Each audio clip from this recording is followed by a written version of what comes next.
하나님 말씀의 거울은 1인용의 거울이에요. 2인용의 거울이 아니에요. 하나님 말씀의 거울은 내 모습을 비춰보는 거지 다른 사람 갖다 놓고 누가 더 큰가 키를 비교하는 거울이 아니에요. 기억하세요. 하나님 말씀의 거울은 1인용이에요. 1인용.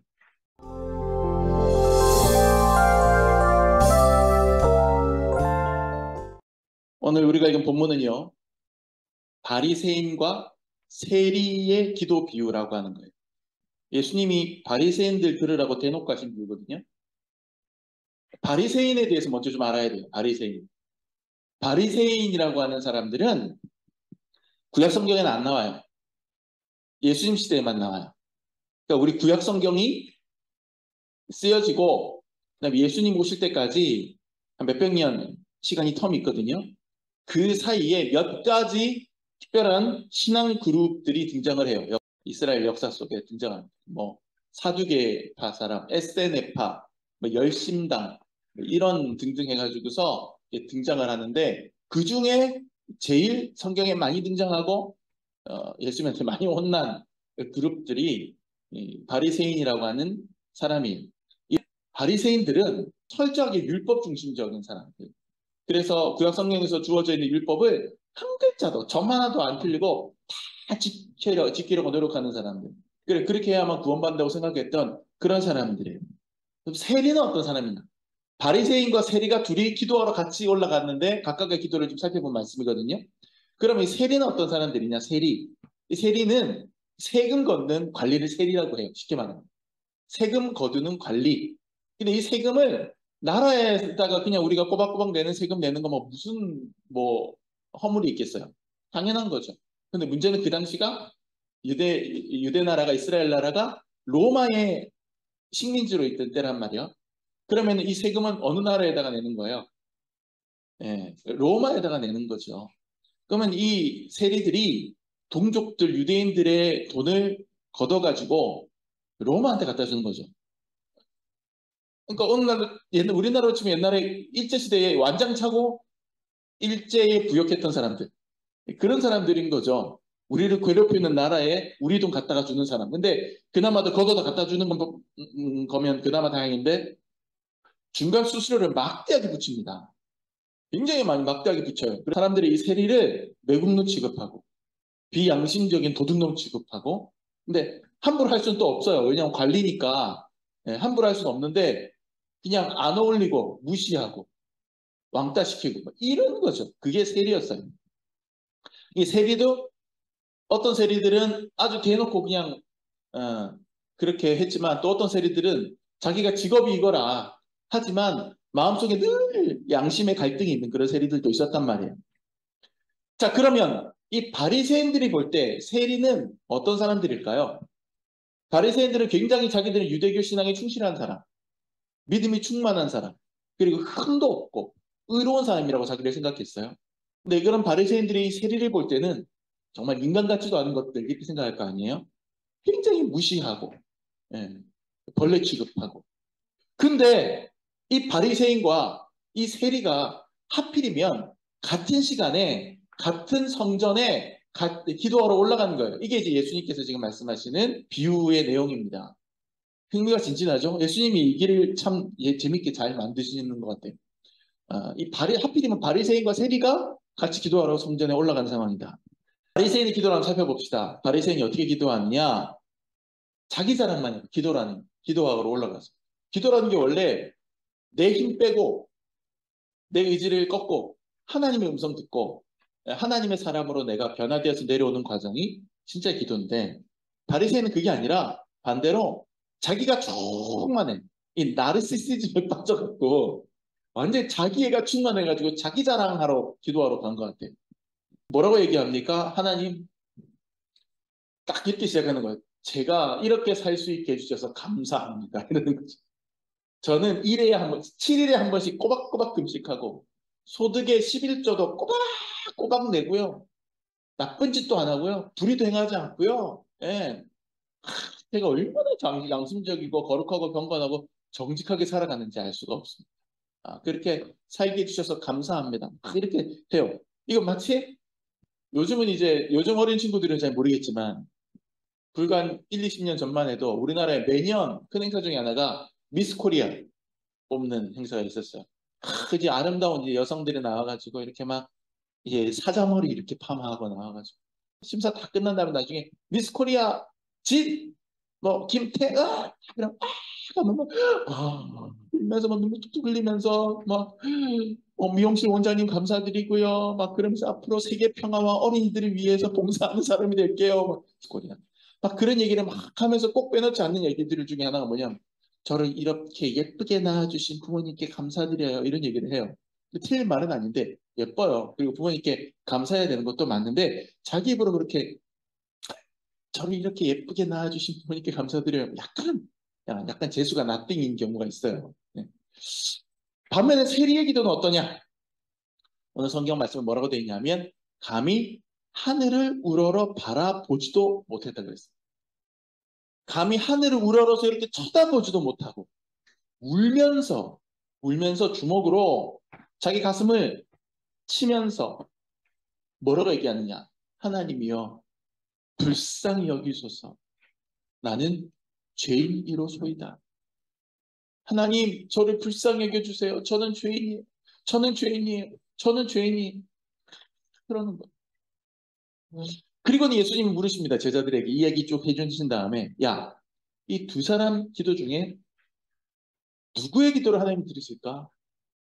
하나님이 누가 더 의롭다고 인정해 주실까?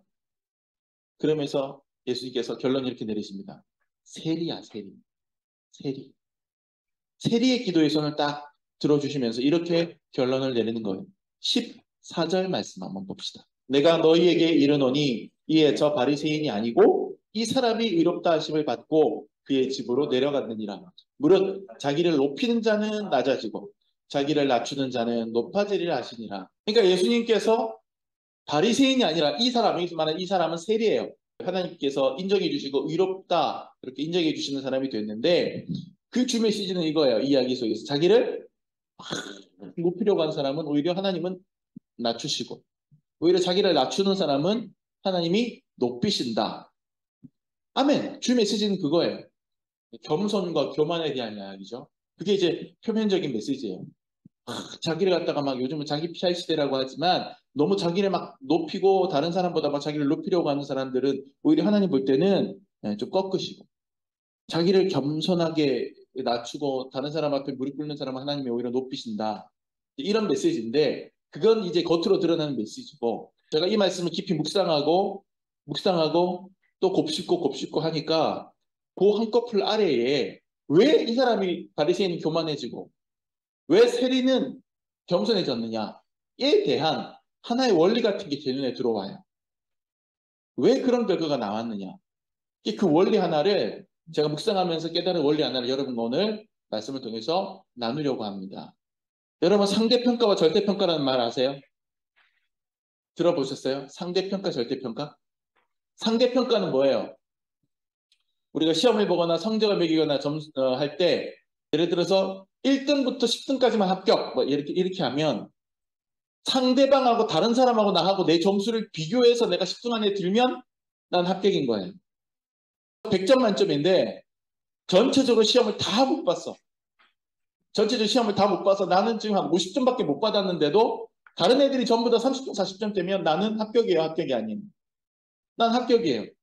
상대적으로 다른 사람들하고 상대적으로 나를 비교하는 거죠. 그리고 내가 엄청 잘 봐서 한 두 문제밖에 안 틀렸어요, 시험. 근데도 보니까 다른 애들도 다 잘 봤어. 그 다른 애들은 다 한 개씩만 틀렸어. 그럼 내가 두 개밖에 안 틀렸는데도 나는 성적이 그렇게 좋은데도 나는 떨어지는 거예요. 이게 상대평가예요. 다른 사람의 성적과 내 성적을 비교해서 상대적으로 오르락 내리락 하는 거예요. 반면에 절대평가는 뭐예요? 네 옆 사람이 몇 점을 받든 네 같이 시험 본 사람이 몇 점을 받든 상관없어요. 내 점수만 보는 거예요. 예를 들어서 운전면허 시험이 절대평가예요. 운전면허 시험 요즘 점수 몇 점인가? 카트라인이? 저 때가 60점인가 70점인가 그랬거든요. 그 이상 되면 그날 시험 봤던 사람이 100명이다. 근데 100명이 전부 다 70점 받았다. 그럼 100명 다 합격이에요, 그냥. 근데 그날 100명이 시험을 봤는데 그 중에 70점 넘은 사람이 한 명도 없다. 그러면 그날 한 명도 합격자 안 내는 거예요. 다 떨어지는 거예요. 그게 절대평가예요. 그러니까 절대평가는 다른 사람하고 점수를 비교할 필요가 없어. 내 점수만 보면 돼. 자, 바리새인과 세리의 기도의 차이점은 바로 여기 있습니다. 상대평가의 마음으로 기도했느냐, 절대평가의 마음으로 기도했느냐. 이게 굉장히 큰 차이를 만드는 거예요. 바리새인의 기도를 자세히 뜯어보면 독특한 표현 하나가 발견됩니다. 11절 말씀 보세요. 바리새인은 서서 따로 기도하여 이르되 하나님이여 나는 다른 사람들 곧 토색, 불의, 간음을 하는 자들과 같이 아니하고 이 세리와도 같이 아니함을 감사하나이다. 잘 보세요. 여기서 바리새인은 자기가 의롭다, 나는 꽤 괜찮은 사람이다 라고 주장을 하는데 그 근거가 뭐예요? 다른 사람들과 다릅니다. 다른 사람들하고 상대평가를 시도하고 있어요, 지금. 불의를 행하고 토색하고 간음하고 이런 사람들을 쫙 얘기한 다음에 걔네들에 비하면 나는 얼마나 꽤 괜찮습니까? 그리고 심지어는 같이 기도하러 올라온 세리를 가리키면서 내가 저 세리와도 같지 아니함을 감사하나이다. 심지어는 기도도 따로 했다고 돼 있어요. 같이 안 하고 따로 서서 기도했다고 돼 있잖아요. 그죠? 그러니까 이 바리새인의 기도의 특징은 뭐예요? 상대평가예요. 가늠하는 사람들, 토색하는 사람들, 이런 사람들하고 다 나를 비교하면 그러면 나는 꽤 괜찮은 사람처럼 보여요. 그리고 같이 올라간 저 세리들, 동족들의 고혈을 빨아먹는 친정부적인 앞잡이, 저 돈밖에 모르는 인간. 쟤하고 나를 비교해 보세요. 아, 난 쟤 같지도 않으면 감사합니다. 상대평가를 시도하고 있어요. 상대평가를 시도하면 내가 원하는 결론을 얻기가 너무너무 좋아요.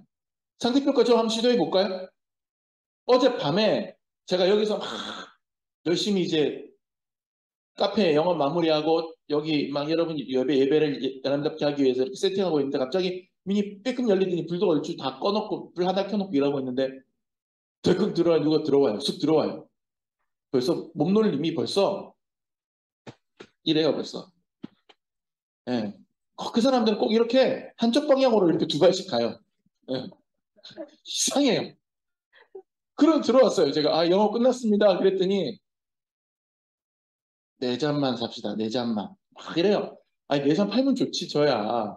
네 잔 팔면 좋은데 그 네 잔을 팔면 한 시간 동안 또 뒷정리를 해야 돼요. 머신도 양품 넣고 돌리고 그리고 제가 지금 일단 영업시간 끝났잖아요. 제가 카페 사장으로서의 사역은 어제의 사역은 마무리됐고 저는 그 시간은 예배를 준비하는 데 온전히 집중하기로 생각하고 있는 시간이에요.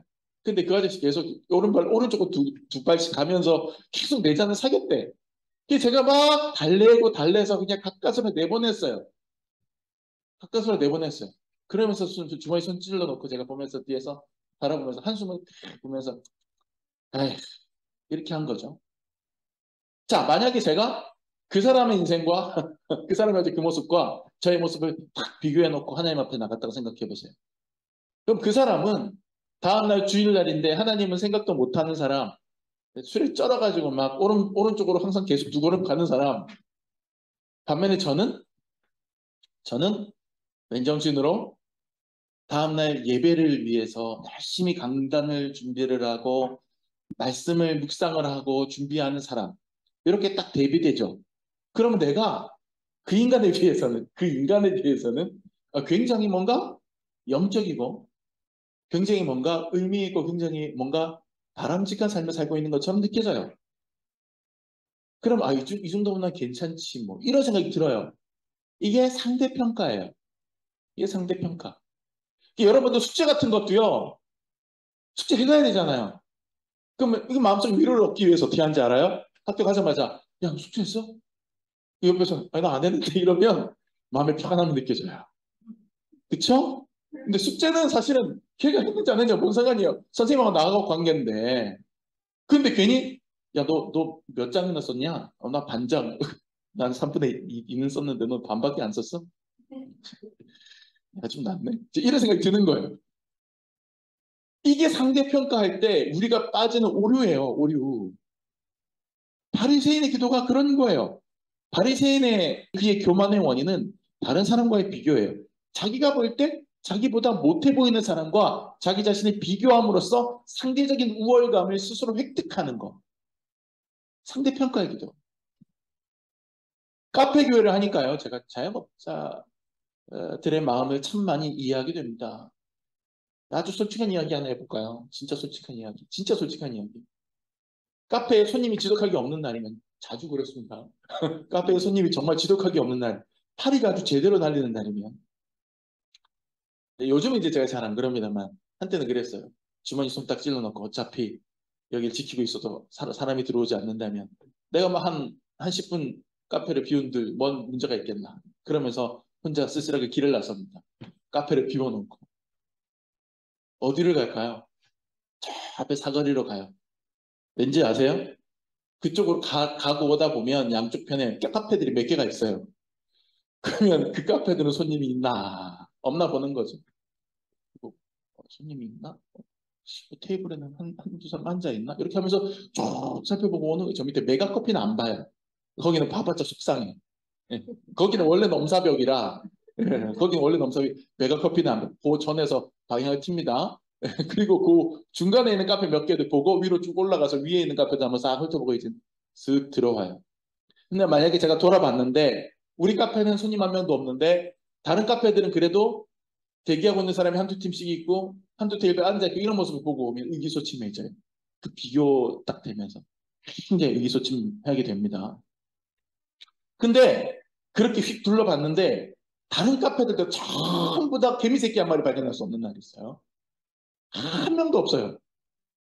그러면 딱 들어오면 이 지역 상권이 이래서 어떻게 해? 큰일 났네.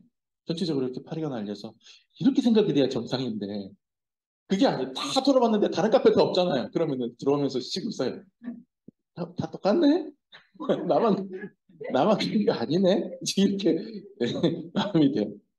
아이, 우리 카페 문제 있는 게 아니었어. 오늘은 그냥 전체적으로 다 안 되는 날인 거야. 근데 그렇게 생각하다가 화들짝 놀랍니다. 저 자신은. 왜요? 남 잘 안 되는 걸 지금 다행스럽다고 생각하는 거잖아요. 제가. 이게 어떻게 된 일이지? 나는 목사로서 늘 다른 사람들이 복을 빌어주고 다른 사람들이 잘 되기를 축복해주고 하는 그런 직업을 가진 사람인데 아니 장사 몇 년 했다고 장사 좀 했다고 남이 피 날리는 거 보고 오히려 다행스럽게 여겨요. 남과 나를 비교하는 상대평가의 마인드를 갖게 되면 이렇게 돼요. 이게 우리 사람들의 마음 저 밑바닥에 숨겨진 본성입니다. 남들과 나를 비교해서 남들이 나보다 못하기를 바라고 남들이 나보다 못하면 내가 안정감을 갖게 되는 고약한 본성. 이걸 이제 심리학에서 전문 용어로 샤덴프로이데 이렇게 부르거든요. 샤덴프로이데. 독일어래요. 샤덴은 독일어로는 손해를 본다 아니면 불행하다 이런 뜻이에요. 샤덴. 프로이데는 기뻐한다 이 뜻이에요. 그러니까 이걸 붙이면 샤덴프로이데 이렇게 하면 무슨 뜻이냐면 불행을 기뻐한다. 손해보는 걸 기뻐한다 이 뜻이에요. 손해보는 걸 왜 기뻐하지? 불행을 왜 기뻐하지? 그런데 여기서 말하는 샤덴, 불행이나 손해는 내가 아니라 다른 사람의 손해나 불행을 얘기하는 거예요. 그러니까 네가 불행하면, 네가 손해보면 나는 기뻐. 이런 심리를 샤덴 프로이데라고 해요. 심리학에서. 뭐 머리 갈 거 없어요. 뭐 심리학, 거창한 심리학이에요. 우리에게도 아주 익숙한 게 있어요. 사촌이 땅을 사면 배가 아파요. 그런 심리죠. 남이 잘 되는 꼴 못 보고 남이 안 되면 나는 오히려 그냥 다행스럽게 여겨지고 오히려 고소해지는 그런 심리. 나보다 남이 더 못하다는 걸 확인함으로써 자신의 존재를 증명하고자 하는 아주 고약하고도 유치한 심리. 지금 바리새인을 보세요. 바리새인은 자기의 의를 기뻐해요. 자기는 금식도 자주 해요. 기도도 열심히 해요. 아주 모범적인 사람이에요. 그런데 그걸 증명해줄 대상이 필요해요. 내가 그런 사람이다라는 걸 증명해줄 대상이 필요해요. 내가 하얗다는 걸 증명하기 위해서 자꾸 옆에 까만 도화지를 갖다 놓는 거예요. 그게 누구예요? 옆에 같이 기도하러 올라간 세리예요. 세리가 더 악한 죄인일수록 더 시원찮은 신앙인일수록 자기 가치는 높아지는 것만 같죠. 그런데 그게 굉장히 이기적이고 교묘한 생각이죠. 왜입니까? 그러면 자기보다 훨씬 더 열심히 하는 사람, 자기보다 훨씬 더 잘하는 사람하고 나를 비교하면 내가 확 꺾여져서 죄인처럼 그렇게 생각을 합니까? 1회가 아니라 이틀에 한 번씩 금식하는 사람이 있다고 생각해 보세요. 11조가 아니라 10에 한 5조, 6조를 내는 사람이 있다고 생각해 보세요. 그 사람하고 내가 만약에 비교를 하게 되면 내가 저 사람과 같지 아니함을 감사하나이다 이런 얘기 할 수 있겠어요? 못 하잖아요. 그러니까 그런 사람들하고 비교를 안 하는 거예요, 보통. 항상 보면 자기보다 좀 못하다고 생각하는 사람을 갖다 놓고 비교를 하고 거기서 자기가 마음의 안정감을 찾죠. 그렇기 때문에 바리새인처럼 상대평가의 방법으로 자신의 우월함을 확인하려고 하는 사람들은 늘 자신보다 못한 사람들을 갖다가 비교 대상으로 삼으려고 합니다. 그러면 이거는 굉장히 속보이고 굉장히 비겁한 거지. 반면에 세리는 어떻게 기도했나요? 그의 기도 어디를 살펴봐도 같은 공간에 함께 있는 바리새인을 의식하는 적이 보이지 않습니다. 바리새인은 몸은 멀리 따로 서서 기도하면서도 계속 세리를 의식해요. 저 인간 같지 않으면 감사합니다. 근데 세리는 옆에 바리새인이 있든 누가 있든 신경 안 써요. 오직 하나님 한 분만 바라봅니다. 그래서 하늘을 우러러 바라보지 못해요. 왜? 한 기준이 어디 있어요? 내 옆에 있지 않아요. 내 옆 사람이 기준이 아니야. 하늘의 법칙이 기준이에요. 하나님의 말씀이 기준이에요. 그러니 그 하나님의 법칙을 바라보니까 아이고 고기를 못 드는 거예요. 그러니까 세리의 기도는 옆에 있지 않아요. 기준이. 하늘에 있어요. 그러니까 감히 하늘을 우러러 바라보지 못하죠. 절대평가의 기도인 거예요. 옆에 있는 사람들과 자신을 비교해서 죄인 되었다고 말하는 게 아니라 그저 하나님 말씀 앞에 또 하나님이 내게 주신 양심 앞에 내가 죄인임을 말하고 고백합니다. 물론 내가 죄인임을 인식하는 방법 또 상대평가의 방법을 할 수는 있어요. 저 사람하고 나를 비교해 봤을 때 아이고 내가 얼마나 죄인이냐 이렇게 생각하고 인식할 수 있어요. 그런데 거기에도 함정이 있어요. 만약에 내가 노력을 해서 내가 비교 대상으로 삼았던 그 사람 수준으로 내가 만약에 올라가면 그러면 나는 거기서 만족해버릴 거 아니겠어요? 저 사람은 바리새인은 남의 것을 뺏지도 않고 일주일에 한 번씩 금식도 하고 소득의 11조 꼬박꼬박 냅니다.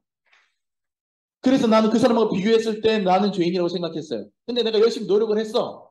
열심히 노력을 해서 나도 이제는 세리를 집어치우고 남의 거 안 뺏고 그리고 일주일에 한 번씩 꼬박꼬박 금식을 하고 11조도 꼬박꼬박 내. 그러면 이제 그때부터는 나는 아유 내가 생각했던 저 사람하고 비교 대상하고 같아졌으니 나도 이제 죄인이 아니야. 이렇게 생각할 거 아니겠어요? 상대평가를 하니까. 하지만 하나님 절대평가를 하면 야 너 10점에서 20점 낸 것 뿐인데 커트라인은 아직까지 50점인데 이렇게 할 수 있는 거죠. 그러면 여전히 죄인인데 상대평가로 마음의 안위를 얻을 수 있잖아요.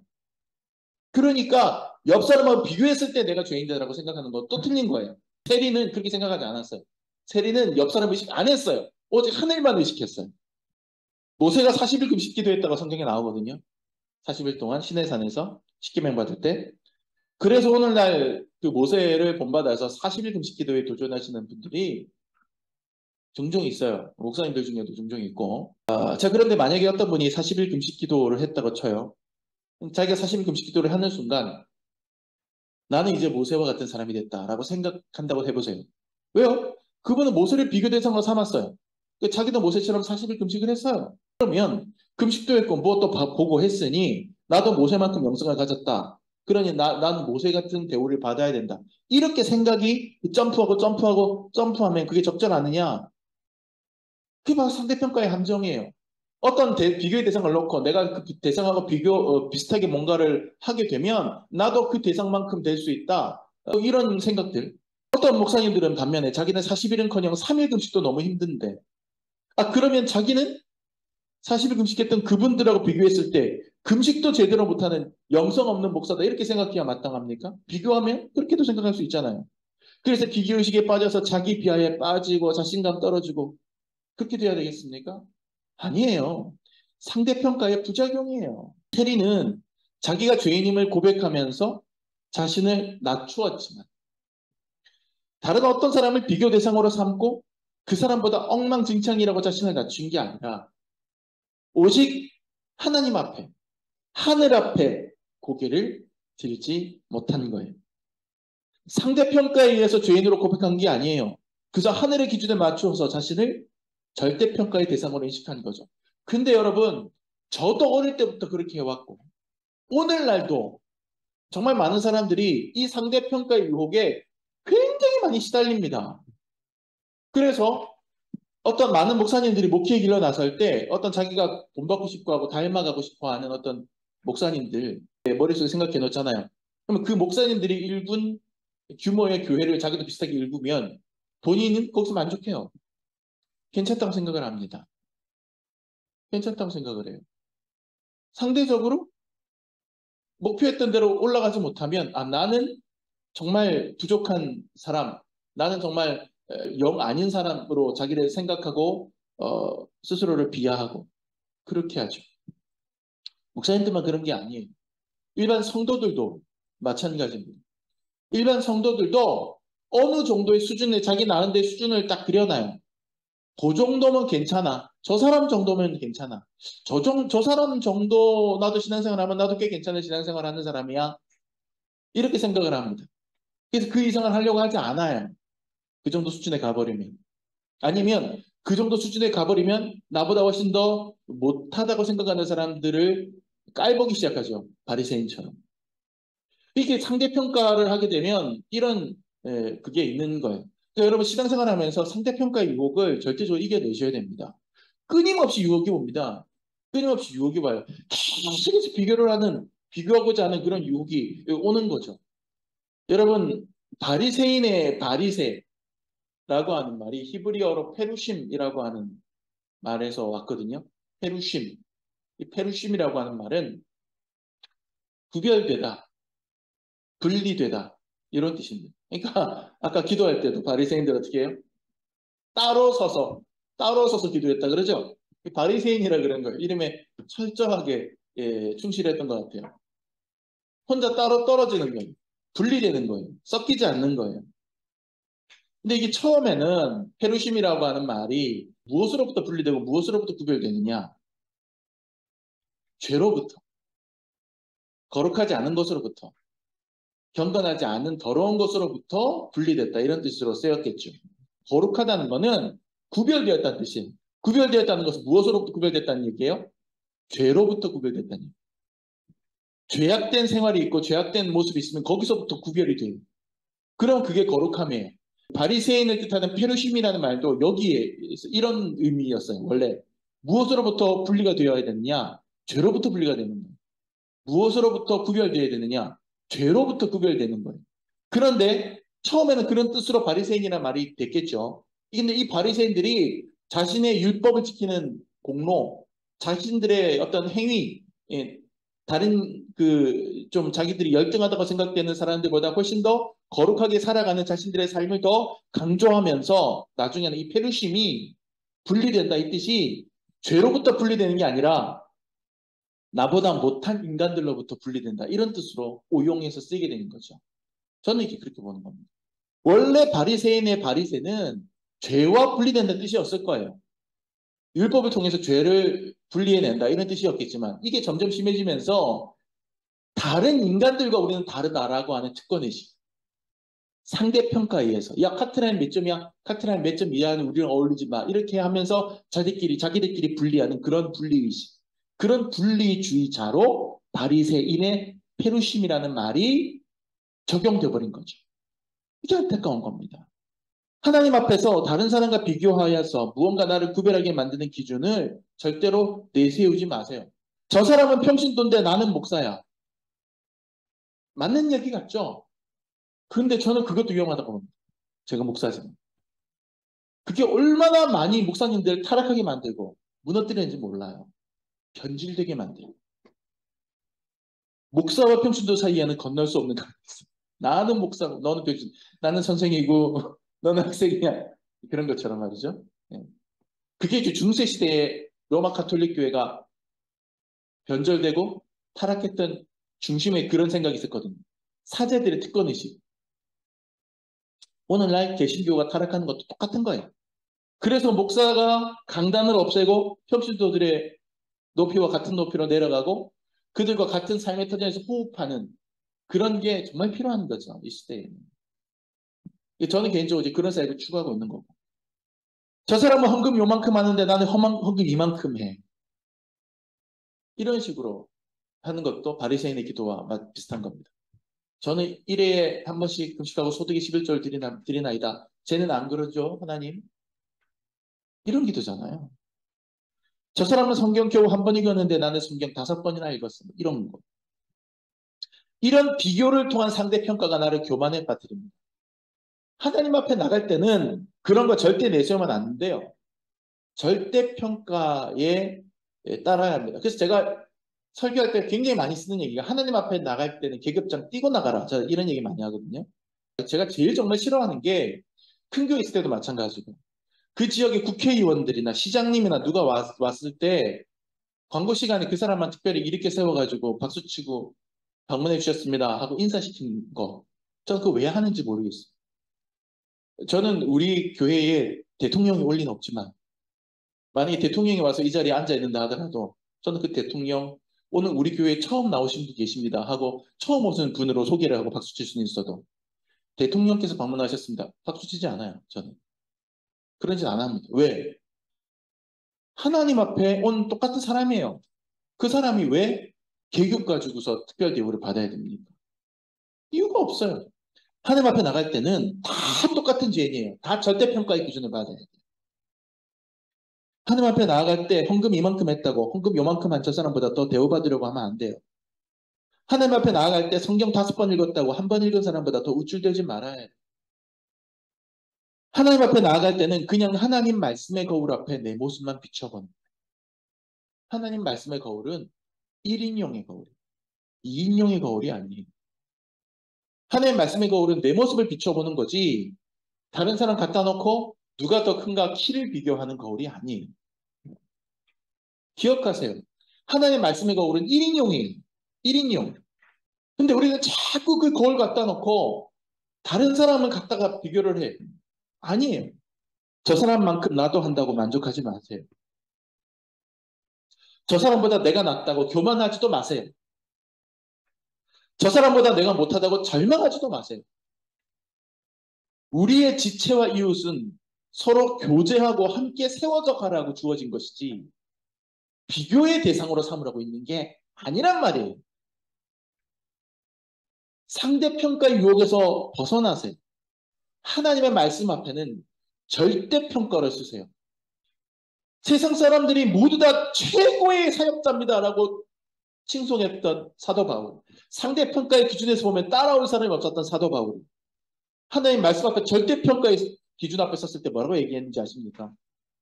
저는 죄인의 괴수입니다. 바울이 자기를 죄인 중에 우두머리라고 고백해요. 절대평가의 기준 앞에 섰을 때 그렇게 되는 거죠. 하나님, 저는 죄인입니다. 불쌍히 여겨 주소서. 라고 하는 오늘 본문에 나오는 세리의 울부짖음처럼